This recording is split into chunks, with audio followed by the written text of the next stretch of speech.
simply watches what people bring into the world and responds to it. That force is the marketplace. And once someone understands how it works, a lot of the confusion surrounding success and failure starts to disappear. Many people spend years trying to figure out why some people seem to steadily move ahead while others struggle just to gain momentum. They often assume the answer must involve luck, secret advantages, or circumstance they can't control. But when you really look at how opportunities are distributed in the world, you start to see a consistent pattern appear. The marketplace does not respond to wishes, and it does not reward the stories people tell about themselves. It responds to value. In many ways, the marketplace works a lot like a mirror. A mirror does not invent information, and it does not change the image in order to protect someone's feelings. It simply shows what is standing in front of it. If you stand in front of a mirror smiling, the mirror reflects that smile immediately. If you stand there frowning, the mirror shows that frown just as clearly. The mirror is not judging you, and it is not choosing sides. It is simply showing what is there. The marketplace behaves in the same neutral way. It reflects what a person contributes, the problems they are able to solve, and how useful their abilities are to other people. When someone develops skills that help others move forward, the reflection begins to change. Opportunities appear, demand increases, and rewards begin to grow. When the contribution is small or inconsistent, the reflection shows that as well. What makes this idea so important is that many people misunderstand the measurement being used. They believe the world evaluates them based on how hard they try, how difficult their situation has been, or how strong their intentions are. Those things may matter to the person experiencing them, but they are not the measurement used by the marketplace. The marketplace measures usefulness. That realization can feel uncomfortable at first because it removes many of the explanations people rely on. Someone might feel they have worked extremely hard for years and still feel frustrated with the results they are getting. Hard work by itself, however, does not guarantee that the work is producing something others actually need.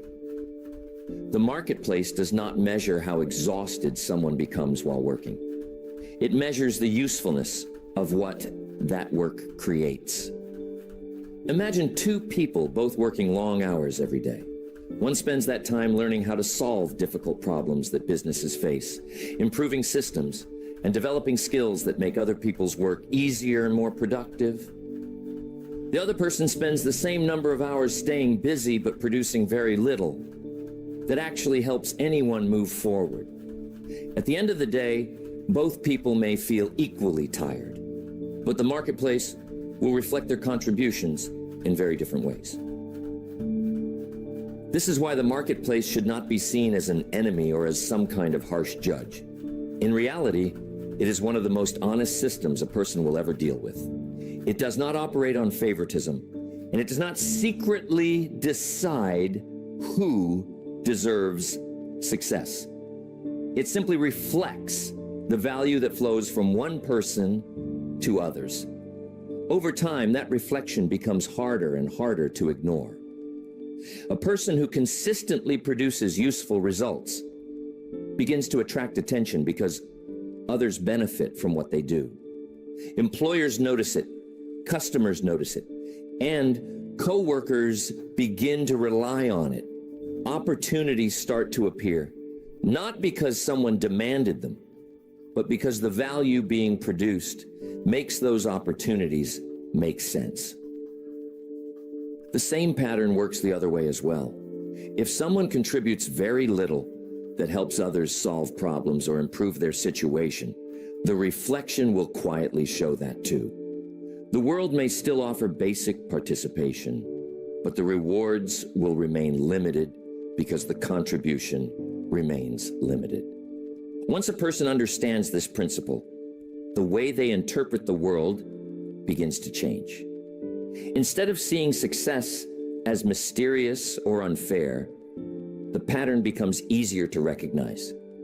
People who consistently create value tend to move forward over time.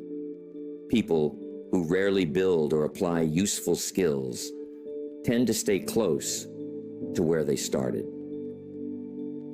The important thing to understand is that the marketplace itself is not emotional about any of this. It is not trying to punish anyone, and it is not trying to protect anyone.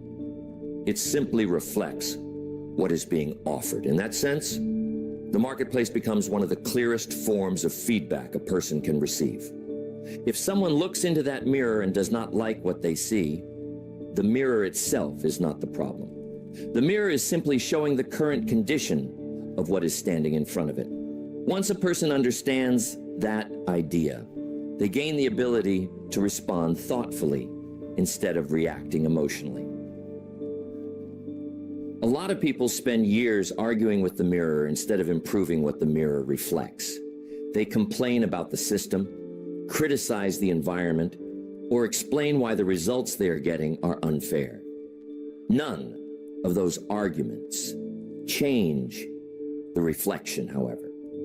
The mirror continues to show exactly what is placed in front of it. A much wiser approach is to study the reflection carefully and treat it as useful information. If the reflection shows strong demand, increasing opportunity, and growing rewards, that means value is being created in a way that helps others. If the reflection shows stagnation or limited opportunity, that information is still useful because it points to areas where improvement may be needed. When someone begins looking at the marketplace in this way, something interesting starts to happen. Frustration slowly gives way to clarity. Instead of constantly wondering why life feels confusing, they begin to recognize the patterns behind the outcomes they experience. The marketplace starts to feel far less mysterious and much more predictable. It reflects usefulness, contribution, and reliability. Over time, those qualities form a pattern that other people can recognize and depend on. Once that understanding sinks in, a person stops treating the marketplace like something they need to fight against. Instead, it becomes a system that can be studied and worked with intelligently. By increasing the value they bring to others, they gradually begin to change the reflection they see. That is the key idea to remember. The marketplace is not creating your story. It is reflecting your contribution. What you see in that reflection is simply the world responding to the value you are currently offering. And once that principle is clear, it leads us to one of the biggest misunderstandings people have about success. One of the biggest misunderstandings people have about success comes from mixing up what they intend to do with what they actually provide to the world. A lot of people believe that if they strongly want something, the results should naturally follow. They tell themselves things like, I really want to succeed, or I honestly want to improve my situation. But wanting something and delivering something valuable to other people are two completely different things. Intention exists inside a person's mind. It is private, personal, and usually invisible to everyone else. Value, on the other hand, has to move outward. It has to reach other people in a form that helps them solve problems, improve their situation, or accomplish something they would struggle to do on their own. The marketplace cannot respond to intention because it cannot see it. What it can respond to is usefulness, because usefulness directly affects other people. This difference explains why many hardworking people sometimes feel confused about the progress they are making. They might spend a lot of time thinking about their goals, talking about their plans, and trying to motivate themselves to move forward. Those activities can feel productive, and in certain ways they do help a person stay focused. However, the marketplace does not measure how strongly someone wants success. What it measures is what that person actually produces that helps others.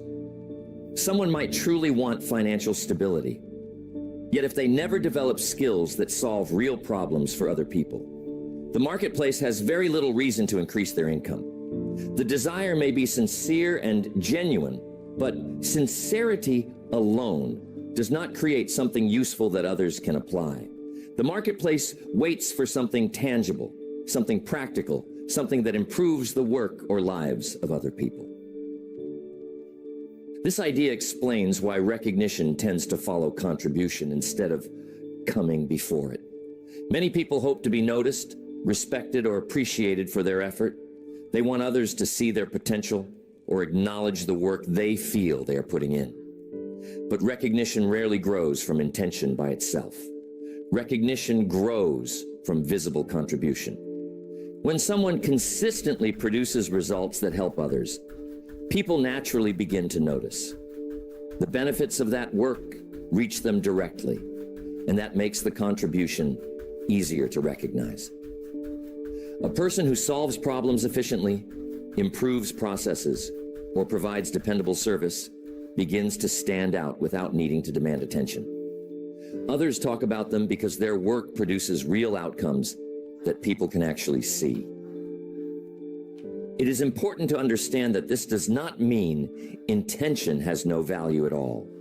Intention often serves as the starting point for improvement. Before someone begins changing their situation, they usually have to decide that they want something better. That decision can provide the motivation needed to begin learning and growing. But intention is only the beginning. It is not what the world ultimately measures. You can think of intention as the spark that starts an engine. The spark provides the energy needed to get things moving in the first place. However, once the engine is running, progress depends on movement, direction, and useful work being done along the way. If the engine never moves the vehicle forward, that original spark eventually stops mattering. The marketplace responds to movement and results. It responds to what actually reaches other people and improves their situation. When someone develops a useful ability and applies it consistently, the marketplace recognizes that immediately because it creates real benefits that others can experience. This is why two people with very similar ambitions can end up with very different outcomes. Both might talk about wanting success, and both may feel confident about their plans for the future. But if one person spends their time developing valuable skills, while the other focuses mostly on motivation and intention, the reflection they receive from the marketplace will slowly start to separate. The person who learns how to solve problems others face becomes more useful over time. That usefulness naturally leads to opportunities because people tend to seek out people who can deliver reliable solutions. Employers give more responsibility to those who produce dependable results, and customers return to people who provide services that genuinely improve their situation. Meanwhile, the person who depends mostly on desire and motivation may feel stuck or frustrated.